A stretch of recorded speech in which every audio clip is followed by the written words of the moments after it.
할렐루야. 2026년도 새해가 밝았습니다. 2026년도 표어는 모든 일에 기도와 간구로입니다. 말씀 구절은 빌립보서 4장 6절과 7절 말씀이죠. 읽어볼까요? 시작. 아무것도 염려하지 말고 다만 모든 일에 기도와 간구로 너희 구할 것을 감사함으로 하나님께 아뢰라. 그리하면 모든 지각에 뛰어난 하나님의 평강이 그리스도 예수 안에서 너희 마음과 생각을 지키시리라. 아멘. 우리 다시 한 번 더 해볼까요? 시작. 아무것도 염려하지 말고 다만 모든 일에 기도와 간구로 너희 구할 것을 감사함으로 하나님께 아뢰라. 그리하면 모든 지각에 뛰어난 하나님의 평강이 그리스도 예수 안에서 너희 마음과 생각을 지키시리라. 아멘. 말씀은 이렇습니다. 아무것도 염려하지 말라. 이건 원어의 의미가 명령입니다. 그러니까 그냥 염려하지 마 이게 아니라 그냥 이렇게 말하는 게 아니라 염려하지 마라고 명령하는 거죠. 그러면서 뭐라고 말씀하시냐? 염려하지 말라고 명령하신 이후에 대신 뭘 하라고 그래요? 모든 일에 기도와 간구로 구하라고 말하고 있습니다. 기도나 간구나 비슷합니다. 네, 여기서 먼저 말하는 이 기도라고 말하는 것은 이렇게 예배에 함께 모여서 함께 드려지는 것을 말하는 것이고, 간구라고 하는 것은 우리가 개인적으로 특별한 요구를 하나님께 구하는 것을 간구라고 말합니다. 그러니까 이제 기도와 간구, 우리가 가지고 있는 모든 기도의 제목들을 하나님께 아뢰라, 하나님께 구하라 라고 말씀하고 있는 거죠. 그런데 그걸 어떻게 하래요? 감사함으로 하랍니다. 여기서 말하고 있는 이 감사함은 그냥 하나님 감사합니다, 감사합니다, 감사합니다 이걸 말하고 있는 것이 아닙니다.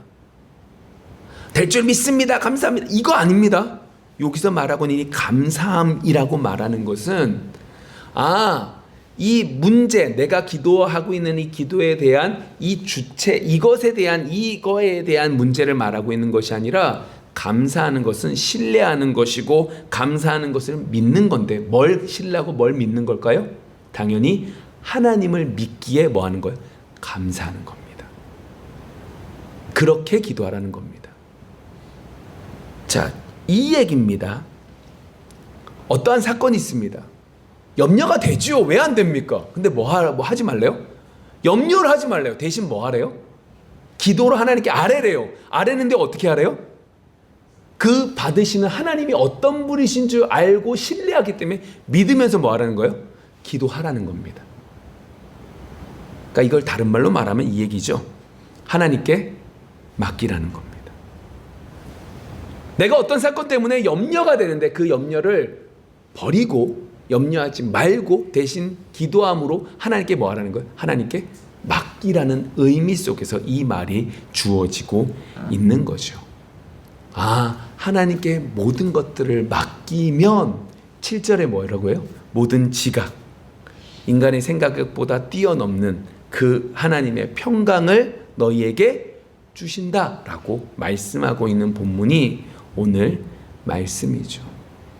바울이 빌립보서를 썼는데, 바울이 빌립보서를 쓰면서 또 뭐라고 말하는 거예요? 정말로 주님이 주시고자 하는 건 뭐다? 평강이라는 거예요. 우리는 이 말씀들을 그냥 보면 이렇게 말합니다. 6절에서 강렬하게 우리에게 다가오는 것은 염려하지 말라 이거일 수도 있고, 뭐가 가장 많으냐, 기도하라라는 것만 이제 우리의 머릿속에 들어갑니다. 목표점이 기도가 되는 거예요. 기도를 몇 시간 하고, 기도를 어떻게 하고, 염려하지 말라니까 내가 어떻게 하면 염려하지 않을까 이 고민을 합니다. 근데 정말로 중요한 건 그리하면 7절에 어떻게 해요? 평강이라는 거죠. 그리스도의 평강이 우리 속에 임한다, 너의 마음과 생각을 지키신다 라고 하는 것이 오늘 정말로 중요한 부분이 되는 거예요. 바울이 정말로 말하고 쓰고 있는 거죠. 이 빌립보 교회 가운데 여러 문제들이 있었고, 이 문제들 속에서 정말로 바울이 원하는 건 뭐예요? 그리스도의 평강이 너희들 속에 있기를 원한다. 라고 하는 겁니다. 이제 이것이 결과적으로 이제 조금 더 자세하게 설명을 더 드리도록 하겠습니다. 올 한 해 우리가 이 말씀을 붙들고자 하는 이유는 이 말씀 속에 너무나 큰 축복이 있기 때문입니다. 하나님이 처음 사람을 만드셨을 때는 사람은 복잡했을까요? 복잡하지 않았을까요? 복잡하지 않았습니다. 여러분, 신앙생활을 하면 할수록 우리 속에 은혜가 있으면 있을수록 우리의 생각과 우리의 모든 것들이 복잡해집니까? 아니면 단순해집니까? 은혜 받으면 단순해집니까? 복잡해집니까? 단순해집니다. 은혜 받으면 단순해집니다. 그러니까 다시 말하면 하나님이 처음 인간을 만들었을 때 인간은 아주 단순했습니다. 생각 없이 살았다는 소리가 아닙니다. 악한 것들에 빠지지 않고 은혜를 구하며 살아갈 수 있었다는 축복이죠. 그런데 인간이 죄를 지은 이후부터는 어떻게 해요? 사람은 생각이 복잡해집니다. 이랬다가 저랬다가 아침마다 저녁마다 달라지는 게 인간이라는 걸 우리는 너무나 잘 알고 있습니다. 그게 인간의 마음이죠. 여러분, 탈무드에 이런 얘기가 있습니다. 여러분들 알고 있는 얘기인데 어떤 한 랍비가 지혜로운 사람이 있었습니다. 이 랍비의 지혜를 받고 싶은 사람이 한 명 있었죠. 그래서 랍비에게 찾아가서 나를 당신의 제자로 좀 삼아 주십시오 라고 간청을 합니다. 그랬더니 랍비가 당신이 그만큼 능력이 있는, 내 제자가 될 만큼 능력이 있는 사람인지 테스트를 한번 해보겠다라고 말을 하죠. 그리고 테스트가 뭐냐면 이렇게 말을 합니다. 어떤 두 사람들이 이제 여러분 알고 있는 얘기입니다. 굴뚝을 청소하러 갔다. 한 명은 얼굴이 까맸고 한 명은 깨끗했다. 어떤 사람이 얼굴을 씻었겠는가? 라고 질문을 던지죠. 네가 이걸 정답을 맞추면 내가 너를 제자로 삼아주겠다. 답이 뭐죠? 누가 했죠? 얼굴이 깨끗한 사람이 시끄러 갔습니까? 더러운 사람이 시끄러 갔습니까? 깨끗한 사람이 시끄러 갔죠. 왜요? 서로 간에 상대방의 얼굴을 본 거예요. 그래서 깨끗한 사람은 더러운 사람 얼굴을 보니까 나도 얼굴이 더럽겠지? 더러운 사람은 깨끗한 사람 얼굴을 보고 나는 얼굴이 깨끗하겠지 싶어서 깨끗한 사람이 얼굴을 씻으러 갔다. 너는 그게 정답이고 당연히 이 테스트를 받는 사람은 뭐라고 말할까요? 당연히 더러운 사람이 시끄러 가겠죠? 라고 말해서 탈락이 됩니다. 시간이 지나서 다시금 갑니다. 다시금 나를 제자로 삼아달라고 똑같은 질문을 던집니다. 이번엔 누가 먼저 씻었겠는가?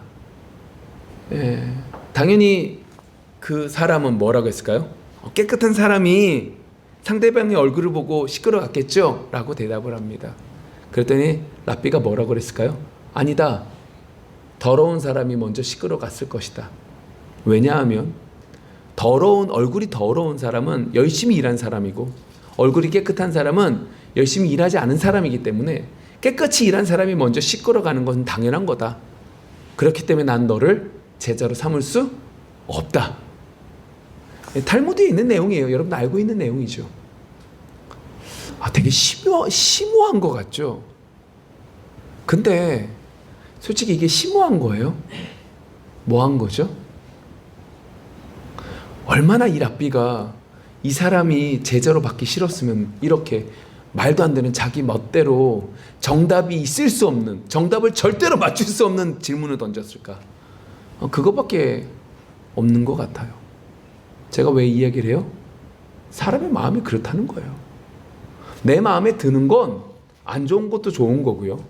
내 마음에 들지 않으면 좋은 것도 안 좋은 거예요. 그게 사람이에요. 근데 그 사람 마음이 어때요? 아주 간사해서요. 아침에는 이게 좋았다가 저녁에는 이게 좋은 거예요. 그만큼 사람의 마음은, 사람의 생각은 여러 가지들이 복잡한 거예요. 왜 그렇다고요? 죄가 이 땅에 들어왔기 때문이라는 거죠. 여러분, 사람이 이러한 모습들을 알아요, 몰라요? 알죠. 그래서 어떻게 해요? 고치고 싶죠. 이것들을 끝까지 지키고 나가는 사람들을 아주 존경하는 선생님이라고 막 말하면서 저 사람은 대단한 사람이야. 저렇게 힘든 상황 가운데서도 끝까지 마음을 지키면서 가라고 말을 하죠. 그렇게 바라보는 게 이 세상입니다. 근데 성경은 뭐라고 말할까요? 이렇게 갈팡질팡하는 이 마음을 붙잡을 수 있다 없다? 없다고 말합니다. 도리어 성경은 더 적나라하게 말합니다. 사람의 마음은 강하다 약하다? 약하다. 너무너무 연약하다. 그래서 너희들은 어쩔 수 없다. 성경이 가르칩니다. 생각해보면 그래요. 여러분, 어떠한 문제가 딱 여러분들 속에 딱 주어지잖아요.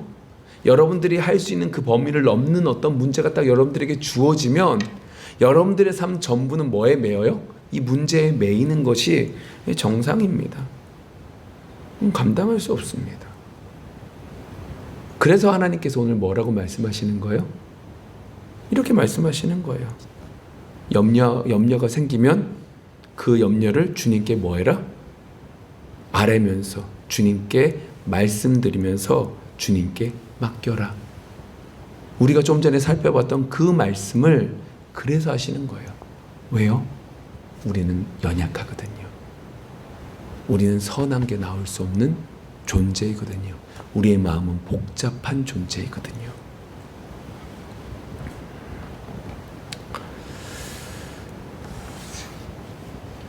여러분, 오늘 이 말씀 전에 4절 5절에 뭐라고 말하냐면 이렇게 말씀하십니다. 주님께서 가까이 계시기 때문에 뭐라고 말하냐? 기쁨과 간용이 너희들 속에 있으니까 오늘 말씀 염려하지 말라고 말하거든요. 근데 여러분들 이 말씀 아시나요? 모르시나요? 아시죠?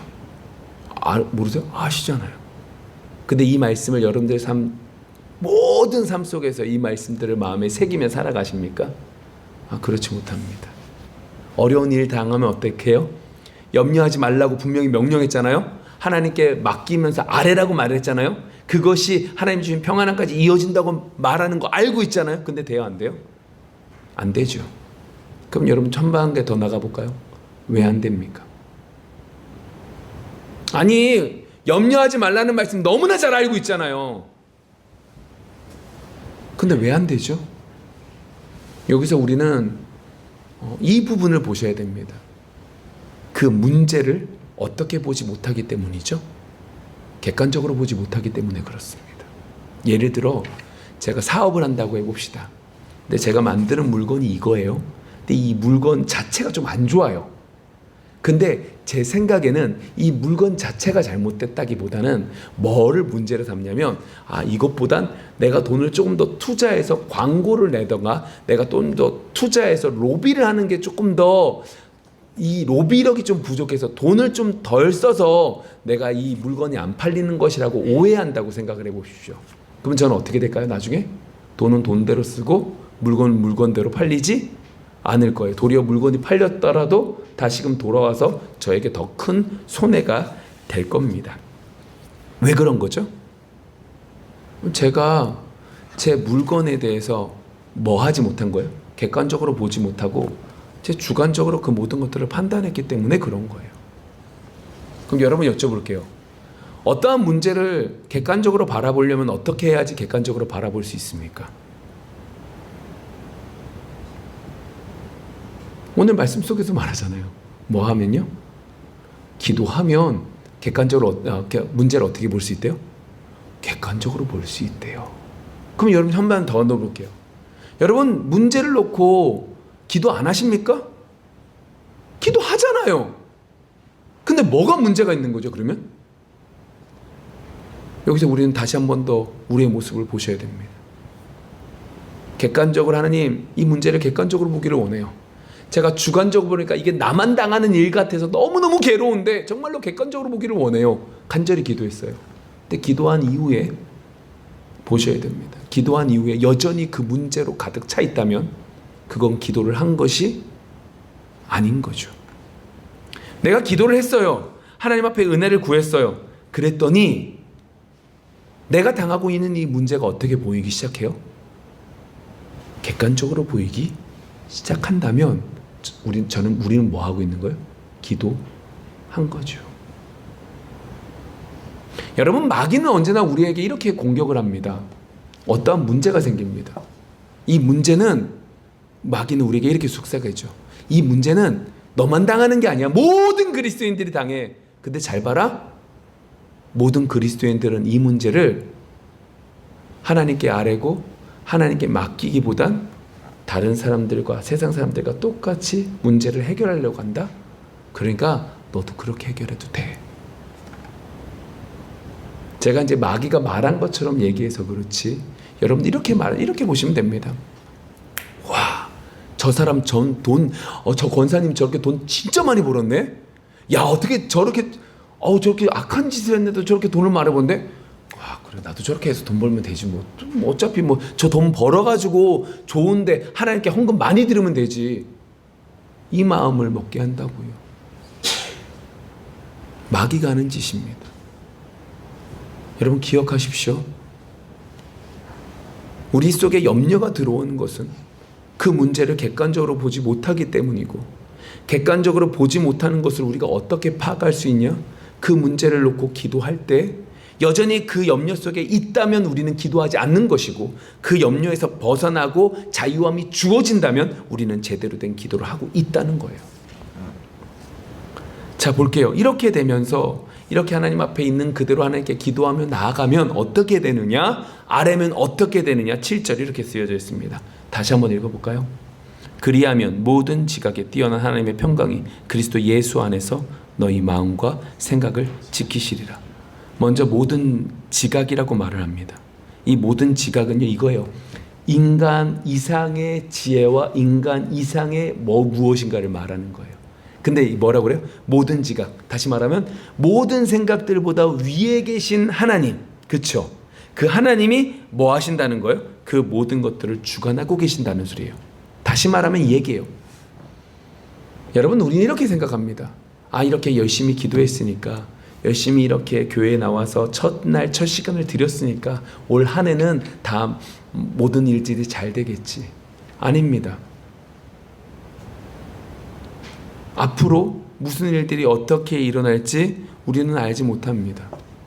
그러나 분명한 사실 한 가지, 아까 전에 말씀드렸지만 분명한 사실 한 가지, 앞으로 우리에게 나쁜 일들이 있을지 좋은 일들이 있을지 어떠한 일들이 있을지 알지 못하지만 분명한 사실 한 가지, 그 모든 것들을 주관하시는 분은 누구시다?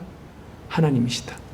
그렇기에 미리 염려할 필요가 없다는 겁니다. 왜요? 염려해봤자 우리에게 도움되는 게 없기 때문이죠. 그리고 그러한 것들 속에 우리는 하나님의 놀라운 역사를 바라보게 될 것이고, 그 속에서 주님을 찬양하게 될 것입니다. 그것이 뭐예요? 오늘 성경 속에 어떻게 해요? 하나님의 평강이 우리 속에 넘치게 있다는 겁니다.